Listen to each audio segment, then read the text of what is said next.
Hello students, आज का topic है फिजिकल प्रॉपर्टीज और भौतिक गुण किस किस के, मेटल्स यानी धातुएं और नॉन मेटल्स यानी अधातुएं।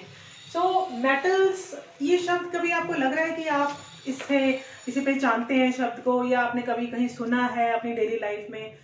डेफिनेटली आप इन शब्दों से परिचित हैं, आपने सुने हैं ये वर्ड्स कि मेटल्स क्या होते हैं। इवन आपने जूनियर प्राइमरी क्लासेस में भी मेटल नॉन मेटल्स के बारे में कुछ कुछ पढ़ा है, और आपको कुछ रिकॉल भी हो रहा होगा कि मेटल्स या धातुएं, कुछ नाम दे सकते हो जैसे गोल्ड, सिल्वर, सोना, चांदी, और लोहे की चीजें, आयरन, एल्यूमिनियम, ये सब चीजें मेटल्स हैं। And what about non metals? ये थोड़े से आप इससे फेमिलियर नहीं होंगे, ये नाम अभी इतने कॉमनली आपने यूज नहीं किए होंगे, नहीं सुने होंगे। सो आज हम इनके बारे में, इनके बहुत सारे उदाहरण, इनके बहुत सारे एग्जाम्पल, और इनके बीच में अंतर, इनकी विशेषताएं, इनके कैरेक्टरिस्टिक्स, इनकी प्रॉपर्टीज। तो प्रॉपर्टीज बेसिकली क्या है कि उनकी विशेषताएं क्या हैं, उनके गुण क्या हैं और क्या फीचर्स हैं, इस बारे में आज डिस्कस करेंगे। तो सबसे पहले जब भी हमें किन्हीं दो चीजों के या तीन चीजों के बीच में अंतर करना होता है, उन्हें कंपेयर या तुलना करनी होती है, तो हम आधार या बेसिस डिसाइड करते हैं। तो सबसे पहले हमने जो आधार लिया है, बेसिस लिया है मेटल्स और नॉन मेटल्स के बीच में डिफरेंशिएट करने का, वो है अवस्था। अवस्था मींस स्टेट, कि वो सॉलिड है, लिक्विड है या गैस है, ठोस, द्रव या गैस। आपको पता है फिजिकल स्टेट्स यही होती हैं कमरे के तापमान पर, यानी कि रूम टेम्परेचर पर। अभी जैसे रूम टेम्परेचर है 20-25 के आसपास, इसकी एवरेज ली जाती है। सो मेटल्स जो है वो यूजुअली सॉलिड्स हैं और ठोस हैं, जैसे आयरन है, एल्यूमिनियम है, गोल्ड है, सिल्वर है, ये सब ठोस हैं। लेकिन मरकरी जो कि थर्मामीटर्स में यूज होता है, यहाँ आप इसका यूज भी आपसे पूछा जा सकता है, थर्मामीटर्स में यूज होता है, ये एक मेटल है और ये लिक्विड स्टेट में होता है रूम टेम्परेचर पर। बाकी जब हम किसी चीज को गर्म करेंगे, हीट देंगे, तो बहुत सारी चीजें जो ठोस हैं वो भी द्रव बन जाएंगी। इसलिए यहाँ पर पर्टिकुलरली कमरे के तापमान शब्द यूज किया गया है कि रूम टेम्परेचर पर उनकी क्या स्टेट है। और जो नॉन मेटल्स हैं ये मोस्टली गैसियस स्टेट में पाए जाते हैं, लेकिन ब्रोमीन एक ऐसा नॉन मेटल है जो द्रव या लिक्विड है, और कार्बन, सल्फर और आयोडीन, ये तीन नॉन मेटल्स ऐसे हैं जो ठोस या सॉलिड है। तो यहाँ से आपको इनके नाम भी पता चल रहे हैं नॉन मेटल्स के, है ना? ये इनके एग्जांपल्स हो गए, एंड मेटल्स के एग्जांपल्स तो आप ऑलरेडी बहुत फेमिलियर है उनसे। सेकेंड बेसिस या आधार होगा कठोरता और हार्डनेस। तो मेटल्स यूजुअली कठोर या हार्ड होते हैं, मतलब अब उन्हें अगर आप मजबूत होते हैं काफी, तभी आप देखिए आयरन के ब्रिजेस तक बनते हैं, आयरन इतना स्ट्रॉन्ग मेटल है। एल्यूमिनियम, जो हेलीकॉप्टर्स या एरोप्लेन्स की बॉडीज होती हैं वो एल्यूमिनियम और कुछ और चीजें मिक्स करके, तो मेनली उसमें एल्यूमिनियम होता है। इतने हार्ड होते हैं और इतनी ऐसी चीजों में यूज होते हैं because of their strength. And but exceptions are always there, अपवाद हैं। सोडियम एंड पोटेशियम, ये दो मेटल्स ऐसे हैं, ये दो धातुएं ऐसी हैं जिन्हें चाकू से भी आसानी से काटा जा सकता है। दे can be easily cut with knife. और जो नॉन मेटल्स हैं वो कठोर नहीं होते, हार्ड नहीं होते। जैसे अगर हम कार्बन का एक एग्जांपल लें, तो आपने पेंसिल का लेड देखा होगा, बट पेंसिल जो बेसिकली लिखती है, जो अंदर का अपने अंदर एक ग्रे से कलर की उसमें पतली सी छड़ होती है, तो दैट लेड, पेंसिल का जो लेड होता है वो कार्बन है बेसिकली। और अगर आप देखो तो वो इतना हार्ड नहीं, आप जैसे ही उसे थोड़ा सा भी फोर्स लगाते हो वो टूट जाता है। इट इज ब्रिटल, टूट जाते हैं वो। दिखावट, अपीयरेंस कैसा है? तो मेटल्स यूजुअली शाइनी है। आप देखो गोल्ड, सिल्वर, एल्यूमिनियम फॉयल आपने देखी होगी, आयरन की चीजें देखी होंगी, ये सब शाइनी है। मेनली जो मेटल्स हैं वो शाइनी है ज्यादातर, कुछ हैं जो ज्यादा शाइन नहीं करते हैं। आयरन भी शाइनी होता है शुरू में, लेकिन उसके ऊपर बाद में जंग या रस्ट लग जाती है तो उसकी अपीयरेंस चमक कम हो जाती है, बट वैसे बेसिकली वो शाइनी है। और जो नॉन मेटल्स होते हैं ये डल अपीयरेंस के हैं, चाहे ये सॉलिड वाले ही हों, कार्बन, सल्फर, आयोडीन ठोस है, बट ये शाइनी नहीं है। द फोर्थ प्रॉपर्टी और the fourth basis is malleability, आघात वर्धित। आघात मतलब उसमें जोर लगाना, उसे पीटना, तो पीटने पर वो पतली चादर में बन जाते हैं। Yes, convert into thin sheets on beating. Example aluminium. तो एल्यूमिनियम की आपने बेटा फॉयल देखी होगी, जिसमें हम रोटी रैप करते हैं, तो एल्यूमिनियम पतली चादर में बदल जाता है, इसलिए ही तो हम उसे यूज कर पाते हैं रैपिंग के लिए। तो दैट इज मेलिएबल। इवन आप देखेंगे कि ज्वेलरी वगैरह में भी गोल्ड और सिल्वर की पतली चादरें भी कई बार, जैसे सिक्के होते हैं, और या आयरन की हैं, बहुत सारे यूटेंसिल्स हैं, बाल्टियां हैं, ये सब चीजें क्यों बना पाते हैं हम मेटल से? Because they are malleable, they are आघात वर्धे, यानी कि जब उन पर जोर लगाया जाता है, उन्हें हैमर से पीटा जाता है, तो वो पतली चादर में बदल जाते हैं, टूटते नहीं हैं। जबकि नॉन मेटल जो है ये टुकड़ों में टूट जाते हैं। जैसे अभी हमने कार्बन के लेड का एग्जांपल लिया, तो थोड़ा सा भी अगर उस पर जो फोर्स लगाएंगे, बल लगाएंगे, तो वो पीसेस में ब्रेक हो जाएंगे। एंड तन्यता, ये बेटा ये वर्ड थोड़े से आपके लिए न्यू होंगे। तन्यता मीन्स डक्टिलिटी। डक्टिलिटी का मीनिंग होता है कि वो पतली तारों में बदले जा सकते हैं, can be converted into thin wires.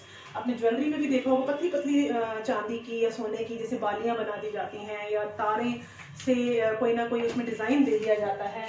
Even copper और एल्यूमिनियम जो है they are also very ductile, वो भी काफी तन्ने हैं, क्योंकि इलेक्ट्रिसिटी की जो विद्युत की तारें होती हैं, बिजली की तारें होती हैं, इलेक्ट्रिकल वायर्स होती हैं, उसमें कॉपर और एल्यूमिनियम का भी आप उनका इंसुलेशन हटा करके देखेंगे तो अंदर से पतली पतली सी तारें दिखाई दे रही होती हैं, वो कॉपर या एल्यूमिनियम की ही होती हैं। And why they can be used over there, because they are ductile, वो तन्ने हैं, पतली तारों में बदली जा सकती हैं। एंड जो नॉन मेटल्स है वो नहीं बदले जा सकते। सो ये जो आज का टॉपिक था, ये आपकी आज की वर्कशीट 10 से रिलेटेड है। और इसमें जो क्वेश्चंस हैं इस टॉपिक में, जो यूजुअली जो क्वेश्चंस हैं वो छोटे छोटे 1-1 मार्क के क्वेश्चंस ज़्यादातर वही पूछे जाते हैं। अदरवाइज आपसे 2 या 3 मार्क्स में मेटल और नॉन मेटल्स का, धातुओं और अधातुओं का अंतर भी पूछे जा सकते हैं कि 2 अंतर लिखिए, 3 अंतर लिखिए, बट डायरेक्ट क्वेश्चन यूजुअली नहीं आता है। आते हैं तो छोटे छोटे क्वेश्चन आते हैं, जैसे कि आपकी वर्कशीट में भी जो क्वेश्चन आए हुए, I am going to discuss them, कि ऐसा एक मेटल बताइए, एक ऐसी धातु बताइए जो कमरे के तापमान पर, रूम टेम्परेचर पर लिक्विड है, यानी कि ज्यादातर तो सॉलिड होते हैं, ठोस होते हैं, तो जो लिक्विड है या द्रव है, तो answer is mercury. Next question is कि ऐसी 2 मेटल या धातुओं के नाम बताइए जिन्हें चाकू से आसानी से काटा जा सकता है। तो the answer is sodium and potassium. और क्वेश्चन है इसमें कि आघातवर्ध्यता या मेलिएबिलिटी क्या होती है? The property by which material or a substance can be converted into thin sheets, कि जब पीटने पर अगर कोई पदार्थ पतली चादर बन जाता है या पतली चादर में बदल सकता है तो उसे आघातवर्ध्यता कहते हैं। और कौन से मेटल्स हैं, कौन सी ऐसी धातुएं हैं जो बहुत अधिक आघातवर्ध्य हैं या मेलिएबल हैं, जिन्हें आसानी से पतली चादर में बदला जा सकता है? तो गोल्ड और सिल्वर जैसे डक्टाइल भी हैं, इनको पतली तारों में भी बनाया जा सकता है, उसी तरह से पतली चादर भी बड़े आराम से बनती है इनकी। बाकी अब यहाँ पर एल्यूमिनियम का एग्जांपल दे सकते हैं, कॉमनली हम एल्यूमिनियम फॉयल यूज करते हैं, तो aluminium is the best example. और आप गोल्ड एंड सिल्वर भी दे सकते हैं। आयरन की भी पतली चादरें बन जाती हैं, थिन शीट, सो दैट कि उन्हें बाल्टियों में और यूटेंसिल्स या और जगह पर यूज किया जा सकता है। And one more question was there, इन पे एक्सेप्शंस पे यूजुअली क्वेश्चन आते हैं। मेटल्स पे आएंगे कि मरकरी, ये इंपॉर्टेंट है कि ये द्रव है रूम टेम्परेचर पर, और सोडियम और पोटेशियम जिन्हें नाइफ से आसानी से काटा जा सकता है, ये भी काफी इंपॉर्टेंट क्वेश्चन है। मेलिएबल कोई 2 मेटल्स के नाम बता देंगे तो एल्यूमिनियम और गोल्ड हम लिख सकते हैं, है ना। और डक्टिलिटी क्या होता है कि ऐसी प्रॉपर्टी, धातुओं की ऐसी प्रॉपर्टी, धातुओं का ऐसा गुण जिसके द्वारा ये पतली चादरों में बदले जा सकते हैं। Property of the metals by which they can be converted into thin sheets. तो कौन से ऐसे 2 मेटल्स के एग्जांपल आप दे सकते हैं? तो गोल्ड सिल्वर तो काफी डक्टाइल है। इवन आप देखेंगे कि अगर 1 मिलीग्राम गोल्ड भी है ना, तो उससे भी बहुत लंबी तार बनाई जा सकती है, इतना ज्यादा डक्टाइल, इतना ज्यादा तन्य होता है ये। और कॉपर और एल्यूमिनियम का एग्जांपल यहाँ भी ले सकते हैं, एल्यूमिनियम को, क्योंकि ये बिजली की तारों में यूज होते हैं, तो काफी डक्टाइल है, बहुत पतली पतली तारों में इन्हें बदला जा सकता है। और यूजुअली आपके अगर ये क्वेश्चन आता है कि ज्वेलरी में क्यों यूज होती है मेटल्स, चलो सारे क्वेश्चन तो वर्कशीट में कवर नहीं होते, लेकिन आपके टॉपिक से बहुत सारे और क्वेश्चंस बनाए जा सकते हैं। So think about the other questions also, और दूसरी बुक्स और रेफरेंस बुक्स में से, अपनी टेक्स्ट बुक्स में से भी आप बहुत सारे और क्वेश्चंस भी साथ में प्रैक्टिस कीजिएगा। एक क्वेश्चन जैसे मेरे माइंड में ही आया कि धातुएं जो है वो चमकीली होती हैं, शाइनी होती हैं, so that's why they are used in jewellery. Question आ जाए कि ज्वेलरी में यूज क्यों होती है, गहने बनाने में, आभूषण बनाने में धातुओं को प्रयोग क्यों किया जाता है? तो उसके लिए सबसे मेन रीजन तो शाइन है, कि वो शाइनी है, चमकीली है। दूसरा, वे डक्टाइल हैं, तन्य हैं, आघातवर्ध्य हैं, मेलिएबल है, क्योंकि उन्हें पतली चादरों में बदला जा सकता है और पतली तारों में बदला जा सकता है। तो इस तरह से कई क्वेश्चंस बन सकते हैं, इन पर भी क्वेश्चन आ सकता है, क्योंकि ये एक्सेप्शंस हैं नॉन मेटल्स की। बाकी इनमें कोई और ऐसी प्रॉपर्टी है ही नहीं, ब्रेक हो जाते हैं। हाँ, इसके लिए एक टर्म होता है टूटने के लिए, ब्रिटल, कि non metals are brittle and metals are malleable. तो ये भी एक डिफरेंस, मतलब ब्रिटल वर्ड आप याद रखेंगे कि जब भी ये थोड़ा पीटा जाए या जोर लगाया जाए तो ये टुकड़ों में टूट जाते हैं। सो इस तरह के जो आपकी नोट्स फॉर्म में या बहुत ही कंसाइजली हमने इनको डिफरेंशिएट किया है, इनकी प्रॉपर्टीज लिखी हैं।